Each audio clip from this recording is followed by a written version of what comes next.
Hello everyone, इस video में हम कक्षा 6 विषय सामाजिक विज्ञान की कार्यपत्रक 4 करने वाले हैं। तिथि है इसकी 15 जुलाई 2021 और इसको शुरू करने से पहले प्लीज़ हमारे चैनल माइंड बूस्टिंग क्लासेस को सब्सक्राइब कर दीजिए। तो आइए शुरू करते हैं वर्कशीट को, जिसका उप विषय है दिशा की समझ।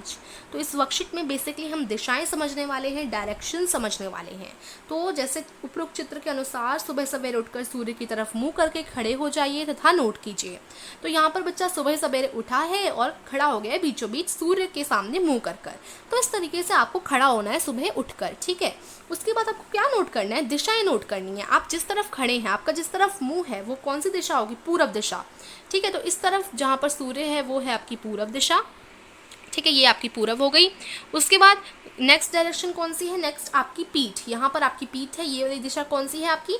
ये वाली दिशा है पश्चिम दिशा, ठीक है। प लिख देती हूँ उसके लिए। आपका दायां हाथ, आपका दायां हाथ यानी ये वाला जो आपका हाथ रहेगा, ये आपकी दिशा हो जाएगी दक्षिण, ठीक है। और इस तरफ आपके बायां हाथ यानी इस तरफ आपकी उत्तर दिशा हो जाएगी। तो इस तरीके से मैंने लिखा है। सामने जहाँ आपका मुंह है वो पूरब दिशा है, पीछे की तरफ पश्चिम दिशा है, इस तरफ आपकी उत्तर है और इस तरफ आपकी दक्षिण पड़ेगी, ठीक है। तो इस तरीके से आपको ध्यान में रखना है। तो ये हो गया हमारा, ठीक है। अब नेक्स्ट देखते हैं। वैसे डायरेक्शंस आपको पता ही होंगी।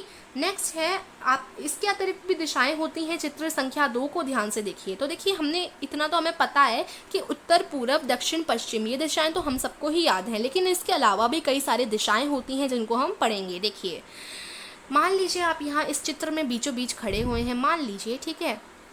तो आपके सामने होगी पूरब दिशा, ओके। सामने आपकी पूरब दिशा है, पीछे की तरफ पश्चिम है, इस तरफ उत्तर पड़ेगी, इस तरफ दक्षिण पड़ेगी। इतना तो हमें पता है। अब इनके बीचों बीच भी कुछ दिशाएं और होती हैं। जैसे कि लिए उत्तर और पूरब के बीच में आपकी उत्तर पूरब दिशा है।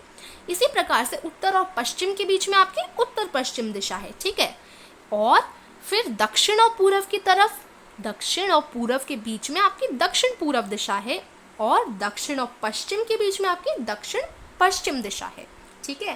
तो इस प्रकार से ये सब डायरेक्शंस होते हैं। बीच में भी कुछ दिशाएं होती हैं, ठीक है। उत्तर पूरब के बीच में उत्तर पूरब, उत्तर पश्चिम के बीच में उत्तर पश्चिम, पश्चिम दक्षिण के बीच में दक्षिण पश्चिम और दक्षिण पूरब के बीच में दक्षिण पूरब। तो इस तरीके से आप बस इस चित्र को ध्यान में रखिएगा और आपको ध्यान आ जाएंगी सारी की सारी दिशाएं। तो नेक्स्ट हमारा क्या है? गतिविधि। दिशा जानने के पश्चात आप अपने घर के बीच में पूरब दिशा की ओर मुंह करके खड़े होकर बताइए निम्न जगह किस दिशा में है। तो आपको जाना है, अपने घर के बीचों बीच चले गए आप लोग, ठीक है। खड़े हो गए अपने घर के बीचों बीच पूरब दिशा की ओर मुंह करके, यानी सीधे खड़े हो जाना है आपको। उसके बाद घर के बीचों बीच आप खड़े हुए हैं। अब आपको खाना पकाने का स्थान यानी जो आपकी रसोई होती है वो किस दिशा में है, ये आपको बतानी है। तो देखिए, मान लीजिए आप यहाँ बीचों बीच खड़े हैं। अब मान लीजिए आपकी किचन उत्तर पश्चिम की दिशा में पड़ रही है, तो यहाँ पर हम उत्तर पश्चिम लिख लेते हैं। उसके बाद नहान का स्थान यानी जो बाथरूम होता है जहाँ पर आप लोग नहाते हैं वो किस दिशा में है। अब यहाँ आप बीचों बीच खड़े हैं और हो सकता है वो इस दिशा में हो सकता है वो इस दिशा में हो। तो मान लीजिए पश्चिम दिशा में पड़ रहा है, तो यहाँ हम पश्चिम लिख देते हैं। और घर का मुख्य दरवाज़ा जहाँ से आप लोग एंट्री करते हैं वो किस दिशा में है? दक्षिण दिशा में, ठीक है। तो दक्षिण दिशा हम इधर लिख लेंगे। तो इस तरीके से आपके घर में जिस भी दिशा में हो आप वही लिखिएगा, ठीक है बच्चों। तो ये हमारी छोटी सी वर्कशीट फिनिश होती है, इजी सी थी। और बच्चों, चैनल को ज़रूर सब्सक्राइब कीजिएगा क्योंकि आप लोगों में से बहुत ही कम सब्सक्राइब कर रहे हैं चैनल को, ठीक है। बेल आइकन को ऑन रखिएगा। Thank you.